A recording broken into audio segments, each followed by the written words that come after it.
Peço que todos abram as suas Bíblias no segundo livro de Samuel, em seu capítulo de número 19, leitura bíblica dos versos 1 a 8.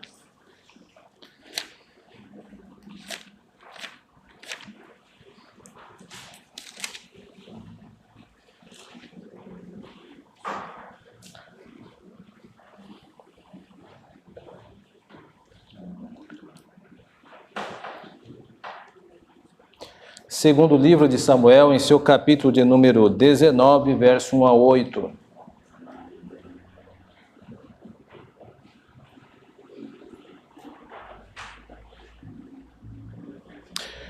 Diz assim a palavra de nosso Deus: disseram a Joabe: eis que o rei anda chorando e lastimando-se por Absalão. Então a vitória se tornou naquele mesmo dia em luto para todo o povo, porque naquele dia o povo ouvira dizer: o rei está de luto por causa de seu filho. Naquele mesmo dia entrou o povo às furtadelas na cidade, como faz quando foge envergonhado da batalha. Tendo o rei coberto o rosto, exclamava em alta voz: meu filho Absalão, Absalão, meu filho, meu filho. Então Joabe entrou na casa do rei e lhe disse: hoje envergonhaste a face de todos os teus servos, que livraram hoje a tua vida e a vida de teus filhos e de tuas filhas, e a vida de suas mulheres e de tuas concubinas, amando tu os que te aborrecem e aborrecendo aos que te amam. Porque hoje dás a entender que nada valem para contigo príncipes e servos. Porque entendo agora que se Absalão vivesse, todos nós hoje fôssemos mortos, então estarias contentes. Levanta-te, agora, sai e fala segundo o coração de teus servos. Juro pelo Senhor, que se não saíres, nenhum só homem ficará contigo esta noite. E maior mal te será isto do que todo o mal que tem vindo sobre ti desde a tua mocidade até agora.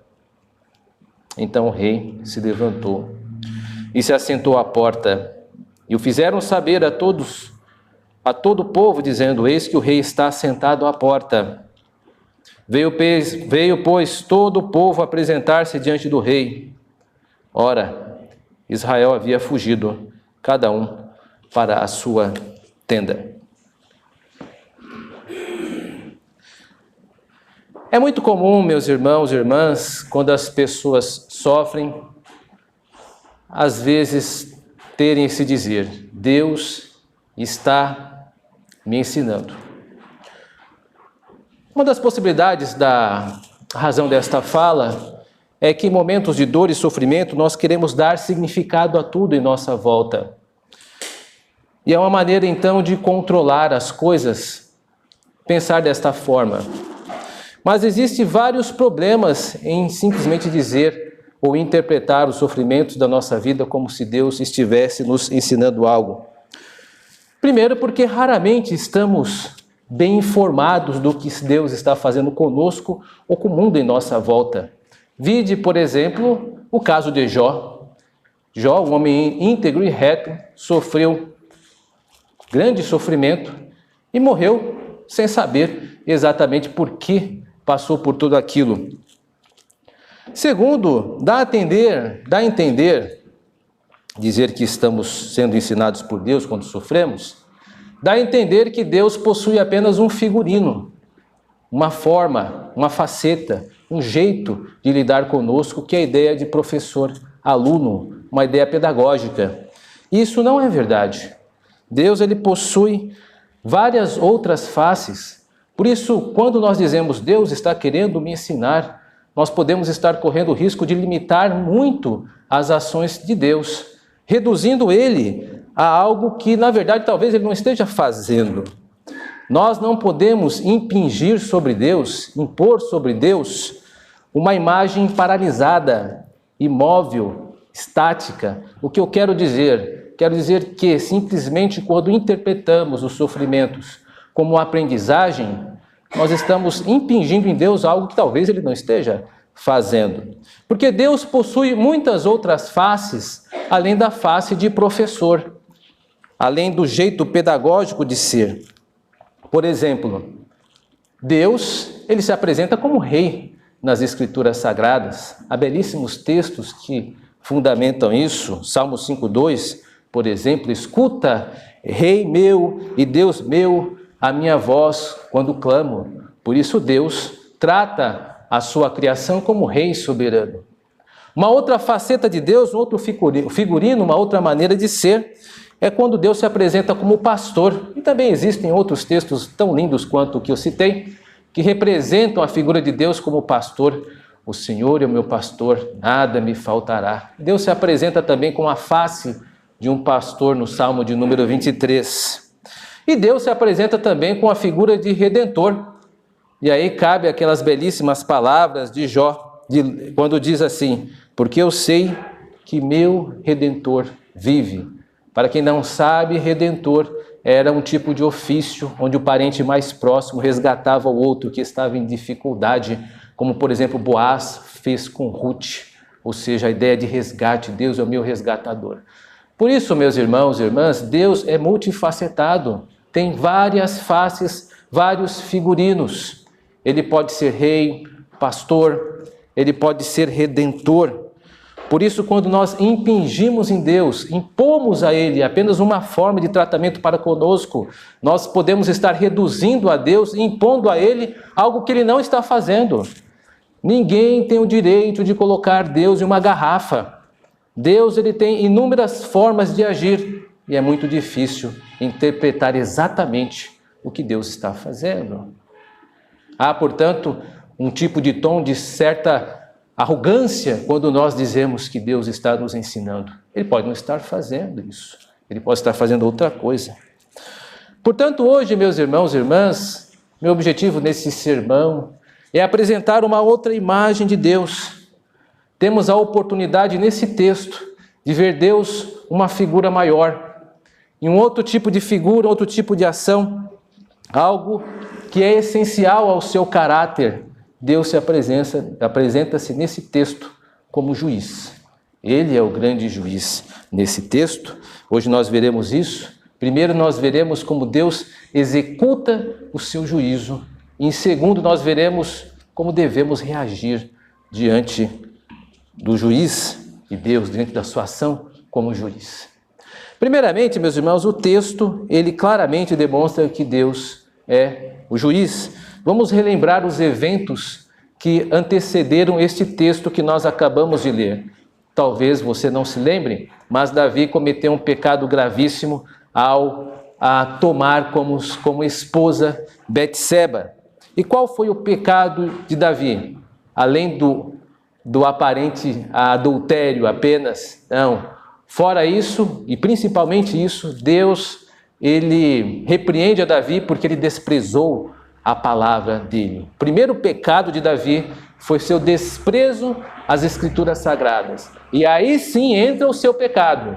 Por desprezar as Escrituras Sagradas, ele então adultera com Betseba e ele então comete o homicídio, matando o seu esposo. Deus então promove uma sentença contra Davi. Primeiro, Deus levantaria o mal da sua própria família. Segundo, o modo como Deus faria isso, de uma maneira pública, uma vez que Davi secretamente articulou para tomar a esposa de um homem e o matá-lo. Deus faria tudo isso de uma maneira pública. E nós estamos lendo nesse texto o executar da sentença de Deus. Deus está executando a sua sentença sobre Davi. Absalão iniciou uma guerra civil contra Davi e ele teve sucesso em capturar Jerusalém, fazendo Davi fugir para Manaim, onde o texto que nós lemos trata acerca disso. Davi, nesse texto, ele não está em Jerusalém, ele está em uma outra cidade de refúgio, porque os exércitos de Absalão tomaram Jerusalém. E de uma maneira pública, Absalão também tomou as concubinas de Davi, tendo relações com ela em público para demonstrar o seu ódio ao seu próprio pai. Todo este mal suscitado como sentença de Deus sobre Davi. E então os exércitos de Davi se encontram com os exércitos de Absalão. E Absalão acaba morrendo. E aí que nós encontramos nesse texto Absalão morto. Davi então é informado acerca disso. E aí nós encontramos ele lamentando. Por isso, meus irmãos e irmãs, o sofrimento de Davi nesse texto não é resultado da relação professor-aluno. O sofrimento de Davi nesse texto é resultado da sua relação com Deus como seu justo juiz, o juiz de toda a terra. O sofrimento que Davi está experimentando, embora possa tentar despertar em nós algum tipo de solidariedade, ele é a expressão de alguém que está sofrendo o julgamento de Deus, porque de uma forma pública Deus levantou o seu próprio filho contra ele para então puni-lo. E neste texto nós ouvimos ecoar aquilo que está em Gálatas no capítulo 6, verso 7, aquilo que o homem plantar, isso colherá. E Davi, portanto, está colhendo aquilo que plantou. Talvez você pergunte, mas espere um instante, o pecado de Davi não foi perdoado? E eu direi, você tem razão. O pecado de Davi foi perdoado, isto foi registrado. Está lá em 2 Samuel, capítulo 12, verso 13, o seguinte diálogo. Davi confessa o pecado para Natã e diz, pequei contra o Senhor. Em resposta, Natã disse, também o Senhor perdoou o seu pecado, não morrerás. É isso que está escrito lá. E isso é interessante, porque nesta sentença de Deus há misericórdia. Davi, ele é um homem passível de ser morto. Ele deveria morrer. Primeiro porque a lei dizia acerca disso. Toda pessoa que cometia homicídio tinha que morrer. Isso está escrito em Êxodo, no capítulo 21, verso 12. Quem ferir a outro, de modo que este morra, também será morto. Davi sabe que a sentença do seu crime em relação a Urias era ser morto. Davi era passível de morte também por causa do adultério, que recebia a pena capital. Está lá em Levítico, no seu capítulo 20, verso 10. Se um homem adulterar com a mulher do seu próximo, será morto o adúltero e a adúltera. Davi sabe que é passível de ser morto, de receber a pena capital. Mas Deus, em sua sentença, ele age de duas maneiras para com Davi. Primeiro, a pena de Davi foi mitigada. O que é mitigada? Diminuída, modulada, minimizada. Davi não morreria. Então há misericórdia na sentença de Deus. E por outro lado, a pena de Davi foi amortizada. O que é amortizada? Foi dada em prestações. Ele não sofreria a pena de uma vez, mas no decorrer de toda a sua vida, ele receberia então a sua sentença. E de fato foi isso que aconteceu. Logo de imediato, o filho que ele teve com Betseba morreu. Essa foi a primeira morte, seu primeiro filho a ser morto. Segundo filho a ser morto foi Aminon, o seu primogênito, morto por Absalão. Alguém de sua própria parentela matou o seu filho. Agora, Absalão estava sendo morto, de certa forma pelo próprio Davi, porque o exército era a espada do rei. E Absalão, o terceiro filho a ser morto. E você acha que parou por aqui? Não, porque até mesmo após a sepultura, Davi ainda foi punido. Adonias foi morto, seu filho, pela mão de outro filho, Salomão. Durante toda a sua vida e até após ela, Davi experimentou a sentença de Deus e o sofrimento causado por aquilo que ele fez. Meus irmãos e irmãs, Deus tem todo o direito de nos julgar. E não apenas julgar-nos, mas julgar toda a humanidade. E Deus sempre procedeu como grande juiz. Lembremos-nos dos nossos pais, Adão e Eva. Quando eles pecaram, o que Deus fez? Deus avaliou a situação. os sentenciou, disse a eles o que cada um deveria receber, tanto Adão, quanto a mulher e quanto a serpente. E mais, ele executou. Deus é o grande juiz do Éden. Assim também como Deus, ele é o grande juiz do dilúvio. Deus observou a humanidade e viu que havia grande violência contra a sua lei. Ele avaliou desta forma e ele sentenciou: a humanidade terá 120 anos antes do dilúvio. E aí ele executou o dilúvio, matando milhares e milhares de pessoas. Deus é o grande juiz. Outros textos mais vão demonstrando isso, como Deus exercitou o seu juiz, como o seu julgamento em Sodoma e Gomorra. Deus os avaliou, os sentenciou à destruição, avisou aos anjos para retirar dali os justos, que era a família de Ló, e então executou a pena, matando aquelas pessoas. Deus, ele julga no passado. Mas você que está sentado, não se sinta tão confortável. Deus também julga no presente. A Bíblia é clara quando diz: o que o homem plantar, isto colherá. Em todo momento nós estamos plantando algo. Até mesmo as nossas ausências é um tipo de plantação. Aquele amor não dado, aquele afeto não distribuído, de alguma maneira isto irá retornar a nós. De Deus não se zomba. Todos os nossos atos estão diante do nosso juiz. Deus não apenas julga o nosso presente, como julgou no passado, mas também Deus julgará-nos no futuro. E aí um texto belíssimo da nossa Confissão de Fé de Westminster, que descreve o juízo final da seguinte maneira: Deus já determinou um dia, no qual com justiça há de julgar o mundo por meio de Cristo Jesus. Neste dia, não somente serão julgados os anjos apóstatas, mas também todas as pessoas que tiverem vivido sobre a terra, todas as pessoas comparecerão ante o tribunal de Cristo. A humanidade e os anjos serão julgados. Ninguém escapará disso. Deus, ele é o grande juiz.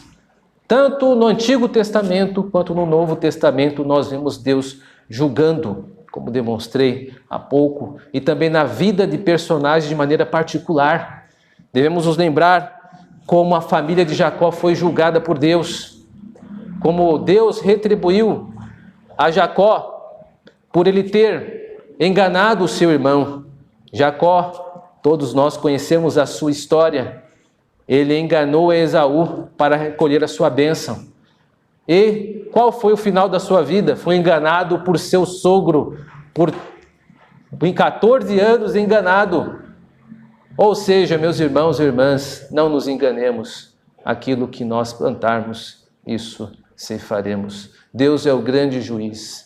E ao demonstrar a sua faceta como juiz, ele quer impingir em nós, porque ele pode fazê-lo, impingir em nós o temor, porque nós estamos diante de um Deus santo que está nos julgando. Diante dele, todos nós estamos com tornozeleiras eletrônicas. Não há um passo que não esteja dentro do radar de Deus. Diante dele, é como se estivesse sobre nós uma câmera. Deus sabe o que nós fazemos em todos os momentos. Ele é o grande juiz e com certeza cobrará de nós tudo aquilo que nós estamos fazendo com o nosso corpo, pensamento, palavras e obras. Se isso não faz seu coração tremer, se isso não faz o seu coração temer diante de Deus, então a palavra não tem efeito sobre você. Mas saiba de uma coisa: Deus há de julgá-lo mesmo assim. Meus irmãos e irmãs, tomemos cuidado então. E aí o texto avança. Diante disso, diante do grande juiz, como nós devemos agir ou reagir ante a sofrimentos que podem ser a paga pelos nossos pecados? Antes de tratar de responder essa pergunta, como nós devemos reagir, devemos ver no texto como nós não devemos reagir. Davi, ao saber da morte de Absalão, ele então entra em grande desespero. Desespera-se e fica enlutado. E ele acaba demonstrando uma grande dor. Mas ele não poderia fazer isso, porque, embora seja pai, ele também era rei. E se você observar neste texto que nós lemos, em nenhum momento o nome Davi é citado. Sempre se refere a ele como rei. Rei. Ele é o rei. A figura do rei se sobrepõe sobre ele. Isto nos ensina, porque a nossa participação do reino de Deus sobrepõe as nossas pessoalidades. Nós precisamos nos preocupar mais com o reino de Deus do que conosco mesmo. Mas de como nós nos comportamos, e isto espelha a maneira como Deus nos trata, do que como nós nos sentimos. Não, meus irmãos e irmãs, não é dado a nós a nos extravasarmos em pessoalidades. Precisamos ser comedidos, porque nós estamos diante de Deus, entre o céu e a terra, e inúmeras testemunhas, e nós nos chamamos súditos e súditas do reino de Deus, por isso, com postura. Era isso que Davi deveria aprender. Está aí amalgamada, misturada também uma certa lição, mas mais do que isso, ele precisava lembrar do seu compromisso com o reino de Deus. Como todos nós temos um compromisso com o reino de Deus. O que é o reino de Deus? O reino de Deus é o governo de Deus sobre toda a criação. Todo o universo é governado por Deus, e isto é claro tanto no Antigo quanto no Novo Testamento. No Antigo Testamento, o Salmo de número 24, verso 1, é eloquentemente claro quando diz assim: ao Senhor pertence a terra e tudo que nela se contém. Eu disse tudo.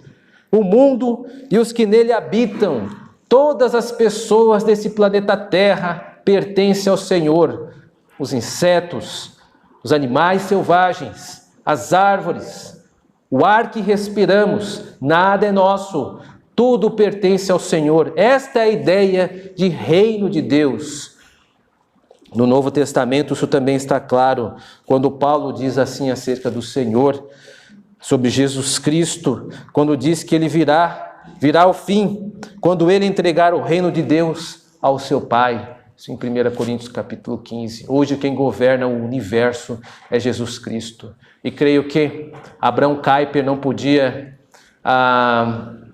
simplificar melhor isto, quando disse: não há 1 centímetro neste universo em que Cristo não aponte o dedo e diga: é meu. Tudo pertence ao Senhor, desde os cabelos em nossa cabeça, que alguns já estão caindo, desde os instrumentos, desde o piso, desde as nossas células, desde as nossas reações químicas, tudo pertence ao Senhor. E nós temos um compromisso com esse reino. Por quê? A igreja é o povo do reino. Às vezes existe essa dificuldade de compreensão. O reino não é oposto à igreja. O reino compõe junto com a igreja. A igreja é o povo de Deus que pertence ao reino do Senhor. Não podemos opor o reino com a igreja. A igreja é o povo de Deus. E esse é o povo do reino. É por isso que os sofrimentos que nós tivermos e enfrentarmos nessa terra não podem ser vistos como o meu, o seu ou o nosso sofrimento. Os sofrimentos que nós tivermos que amargar nesta terra são sofrimentos de Cristo para nós, porque nem o teu sofrimento pertence a você, nem o meu sofrimento pertence a mim. Nada nos pertence, tudo pertence a Cristo. Esta é a primeira coisa que precisamos entender, como não agir. Segundo, nós precisamos ver o sofrimento dessa perspectiva do reino. E esse texto é de uma ironia muito grande. Veja que Joabe, ele acaba sendo o grande porta-voz da ideia de reino de Deus. Após receber a notícia do comportamento vergonhoso de Davi, Joabe então confronta Davi, como nós lemos no texto, Diz a ele que não deveria agir desta forma. E o que Davi faz? Reface e novamente senta no trono, abandonando o luto e tomando o seu lugar como representante do reino de Deus. Davi, ele era pai. Isto é inegável. O seu luto, de certo aspecto, era legítimo, mas não era cabível à pessoa do rei. Nós precisamos fazer esse tipo de separação. Algumas coisas em nós podem ser legítimas, mas nós precisamos abrir mão de alguns pseudos direitos que acreditamos que possamos ter em benefício ao reino. Dar um pequeno exemplo, é totalmente admissível que um ministro do Evangelho possa ter as suas inclinações políticas. Admissível, ele é um cidadão brasileiro. Entretanto, ele, como ministro do Evangelho, segue o reino acima de todas as coisas. Ele há de pastorear todos os membros da igreja, seja de esquerda, de direita, do centro, da frente, de trás. Portanto, ele deve ser comedido no comportamento em relação ao púlpito, o que, infelizmente, para minha vergonha, nós não vemos isso muito presente nas mídias sociais. Porque nós fomos chamados para pregar o Evangelho e o reino está acima dos debates políticos. O reino de Deus está acima dos vieses ideológicos. Jesus Cristo, ele teve no seu colégio apostólico homens nacionalistas como Zelotes e homens fiéis por um determinado momento ao Império Romano, como Mateus era cobrador de impostos. Em nenhum momento nós vemos no Evangelho Jesus se imiscuindo nestas questões. Ele estava preocupado com outro objetivo, superior à política. Por isso devemos tomar cuidado nestes tempos em que vivemos com as nossas opiniões. Somos livres para tê-las como cidadãos, mas devemos dizê-las. Não seria mais sábio nós sermos comedidos, econômicos, em tempos como os nossos? Davi, então, ele sabe que seu papel no reino exige que ele abra mão do seu luto. Ele perdeu um filho, mais um, mas ele é rei e deve estar diante de Deus, fazendo aquilo que Deus quer que ele faça. Há uma grande ironia nesse texto, porque Joabe, um homem sanguinário, um homem ambicioso, mas é da boca dele que sai a voz de Deus, alertando que a providência estava atuando para poupá-lo de perder o reino. Porque, pensemos por uma maneira, se Davi insistisse no seu luto, com certeza ele perderia todo o reino. Mas Deus então usa a boca de um homem ímpio como Joabe, para por meio deste homem adverti-lo pelo caminho que ele deveria seguir. Ora, meus irmãos e irmãs, a providência de Deus estava aguardando Davi, mesmo em sua dor. E ele estava usando homens ímpios para alertar o seu servo de como ele deveria suportar a dor a qual ele sabia que merecia. Esta é a providência de Deus, fazendo com que Davi sofra, mas não a ponto de destruí-lo. Porque assim que os sofrimentos eles virão até nós, confiemos na dosimetria de Deus. Que é dosimetria? É a capacidade de Deus de administrar de maneira perfeita aquilo que nós devemos experimentar. Deus sabe a medida exata do sofrimento que cada um de nós tem que passar. Nenhum de nós sofrerá mais do que a medida que Deus permitir. Todos nós precisamos confiar que os sofrimentos que vêm a nós, ele vem de maneira perfeita. Veja, por exemplo, no caso do apóstolo Pedro. Pedro agiu de uma forma terrível, traindo a Jesus Cristo.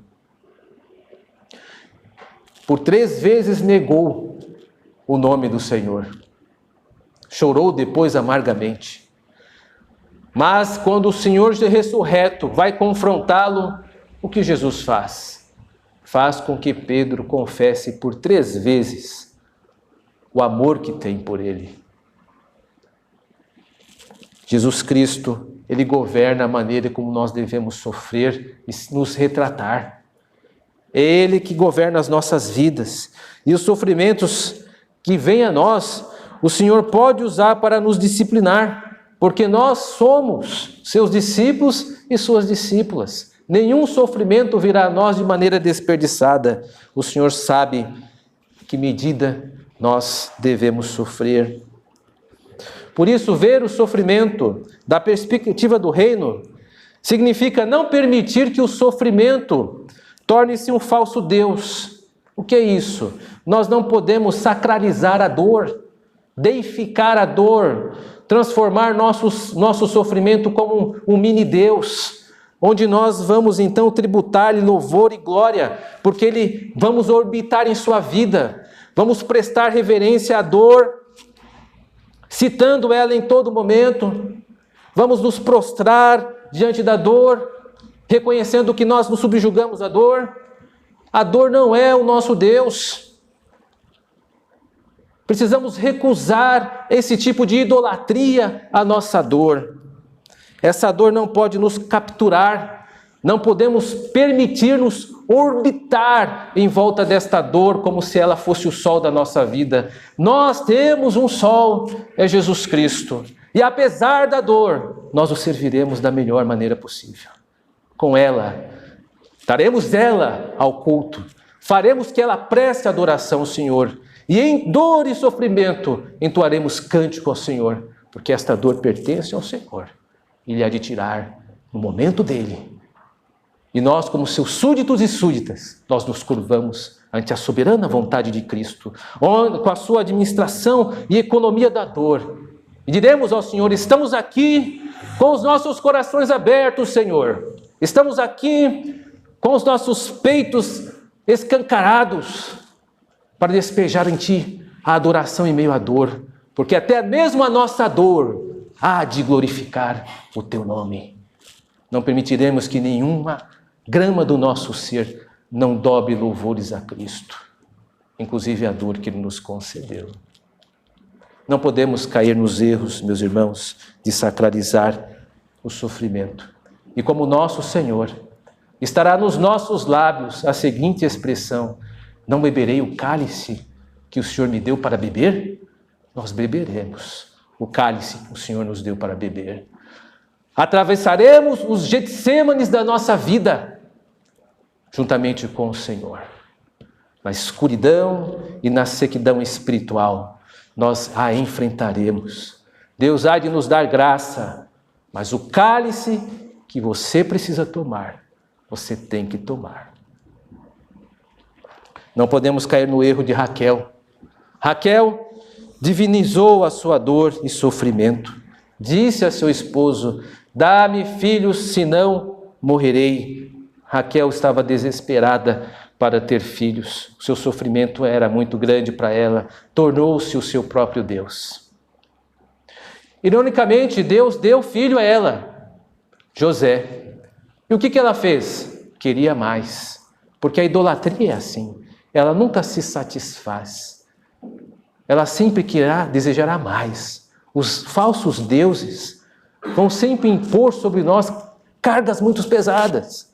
Sempre existirão sofrimentos, sofrimentos e sofrimentos. Nessa vida, nós estaremos sempre diante de sofrimentos. Se nós nos permitirmos adorar um tipo de sofrimento, o outro virá e também cobrará a sua taxa.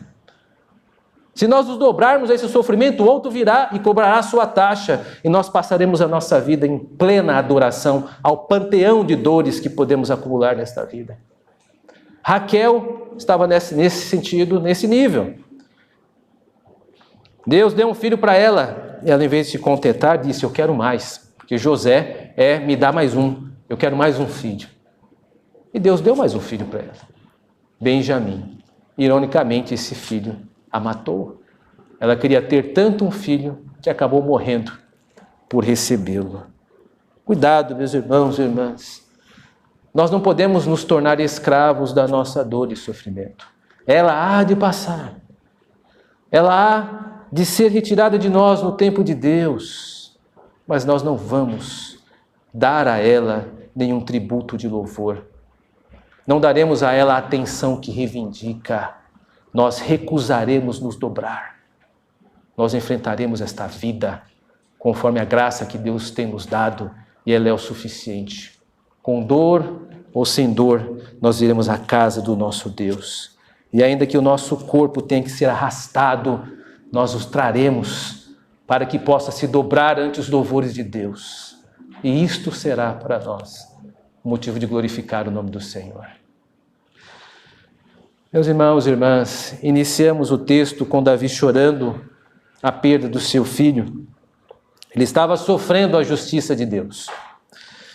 Ele sabia que o Senhor tinha legitimidade de fazer isso e cobrar isto dele. E terminamos o texto com ele sentado no seu lugar no reino de Deus. Esse mesmo Davi,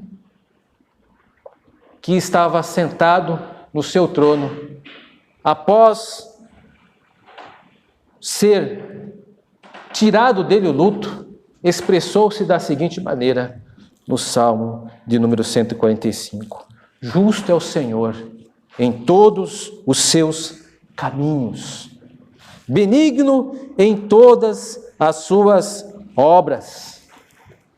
Que estas mesmas benditas palavras possam estar nos seus lábios quando o sofrimento bater.